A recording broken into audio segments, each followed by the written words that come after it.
सुंदर पहाड़ और हरे भरे गांव की पृष्ठभूमि में बसी यह प्रेम कहानी, जहां फूलों की महक और प्रकृति की सुंदरता प्रेम की गहराइयों को और भी बढ़ा देती है। उत्तराखंड के एक छोटे से गांव देवली में आर्या नाम की एक लड़की रहती थी। वह अपनी सरलता और मधुर स्वभाव के लिए पूरे गांव में प्रसिद्ध थी। आर्या को पहाड़ों की वादियों में घूमना, फूलों से बातें करना और प्रकृति के साथ समय बिताना बेहद पसंद था। एक दिन गांव में एक नए शिक्षक करण का आगमन हुआ। करण शहर से थे, लेकिन गांव के बच्चों को पढ़ाने का जुनून उन्हें यहाँ खींच लाया था। उनकी आंखों में सपने और दिल में सेवा का जज्बा था। आर्या और करण की मुलाकात गांव के स्कूल में हुई, जहां आर्या बच्चों को नृत्य सिखाती थी। दोनों की मुलाकातें बढ़ने लगीं और धीरे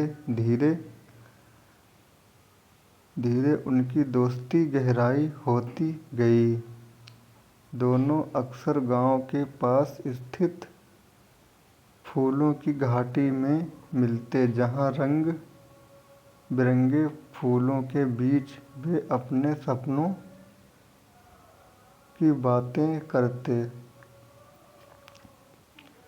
एक दिन गांव में एक बड़ा मेला लगा। आर्या और करण ने मिलकर बच्चों के लिए एक नाटक तैयार किया, जिसमें गांव की संस्कृति और परंपराओं को दर्शाया गया। नाटक की सफलता ने दोनों को और करीब ला दिया,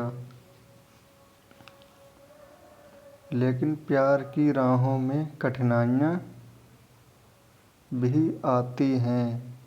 करण के परिवार वाले चाहते थे कि वह शहर लौट आए और वहाँ अपनी जिंदगी बसाए। वहीं आर्या के माता पिता उसकी शादी गांव के ही एक युवक से करना चाहते थे। दोनों के सामने चुनौतियां थीं, लेकिन उनका प्यार सच्चा था। करण ने फैसला किया कि वह गांव में ही रहकर बच्चों को शिक्षित करेगा और आर्या के साथ अपना जीवन बिताएगा। उसने अपने परिवार को समझाया और आखिरकार वे मान गए। आर्या ने भी अपने माता पिता को करण के प्रति अपने प्रेम और समर्पण के बारे में बताया और वे भी इस रिश्ते के लिए सहमत हो गए। फूलों की घाटी में पहाड़ों की गोद में आर्या और करण ने एक दूसरे